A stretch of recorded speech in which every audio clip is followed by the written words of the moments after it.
नमस्कार। ओम शांति। एक बार की बात है, कृष्ण भोजन पर बैठे हुए थे।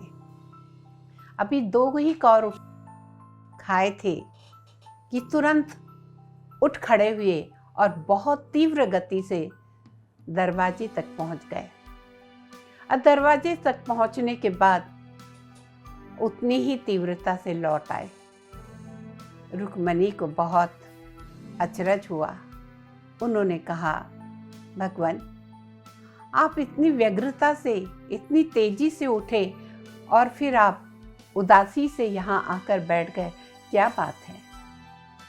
कृष्ण ने कहा, मेरा एक भक्त नागा फकीर एक तारे पर मेरे गुण गा रहा है, मेरे प्रति भक्ति कर रहा है।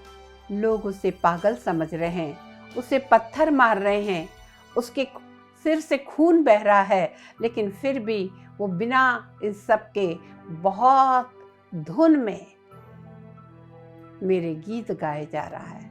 मुझे बहुत अच्छा लगा और मैंने देखा कि जब उसके सर से खून बह रहा है और लोग उसकी खिल्ली उड़ा रहे हैं, मजाक उड़ा रहे हैं, तो मैं दौड़ा उसकी मदद करने के लिए।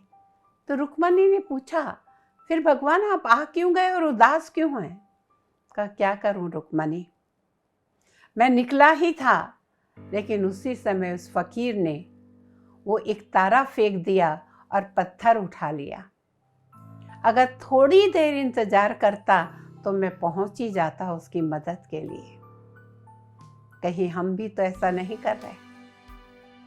भगवान को पुकारते हैं, भक्ति करते हैं जितनी शक्ति है, लेकिन फिर कहते कि भगवान भी बिजी है कहीं और, छोड़ो ये।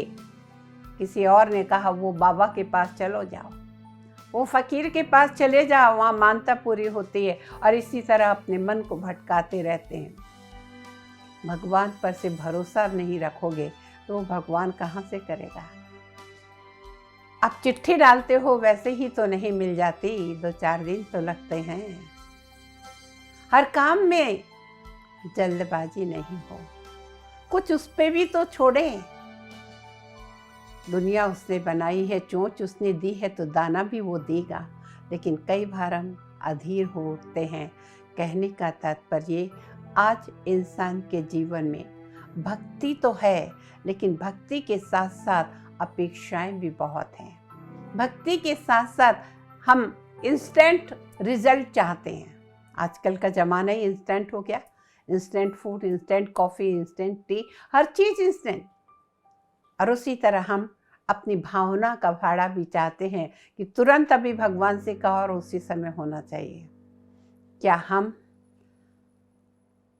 कोई हमसे कोई कार्य कहता है तुरंत कर देते हैं, तुरंत सुन लेते हैं? किसी का कोई काम है, 1 बजे मेरा लंच ब्रेक होता है, कोई 1 बजे आ गया, हम उसको क्या कहते हैं? 2:30 बजे के बाद आना।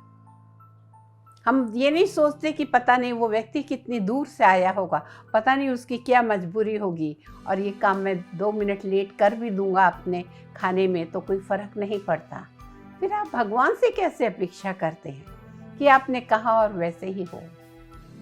भक्ति तो कर रहे थे, बड़े लगन में मगन भी था वो फकीर, लेकिन साथ ही साथ तुरंत बदला लेने के लिए उसने एक तारा फेंक दिया और पत्थर उठा लिया। आज इंसान के दुख का एकमात्र कारण यही है, ना अपने ऊपर विश्वास है, ना भगवान पे विश्वास है। विश्वास हमारा डोलता है, लेकिन दोष भगवान को देते हैं। कमजोरी हमारे अपने मन की होती है, लेकिन थोप देते हैं भगवान पे कि भगवान को भी सुनाई नहीं देता, वो भी बहरा हो गया, वो भी अंधा हो गया। ना वो बहरा हुआ है, ना वो अंधा हुआ है। हमारे में धैर्यता नहीं है, हमारे में धीरज नहीं है। और जहाँ धीरज नहीं है, धैर्यता नहीं है, निश्चय नहीं है, विश्वास नहीं है, वहाँ आप कैसे सोच सकते हैं कि भगवान हमारी, वो तो करता ही है मदद। कौन माता पिता अपने बच्चों का बुरा चाहेंगे? हम भी तो परमात्मा के बच्चे हैं। वो परमात्मा पल पल हमारा भला चाहता है, लेकिन थोड़ी सी हमारे मन लायक बात नहीं हुई और हमारे विचार बदल जाते हैं। इंसान के प्रति तो बदलते ही हैं, लेकिन भगवान के प्रति भी बदल जाते हैं। अगर सही में आप जीवन में कुछ पाना चाहते हैं, अपना प्रयास तो ज़रूर करिए, लेकिन साथ ही साथ अपने ऊपर और भगवान पे भी भरोसा ज़रूर रखें। आपके जीवन में सफलता सदा आपके परछाई की तरह साथ साथ चलेगी। आज के लिए बस इतना ही। नमस्कार। ओम शांति।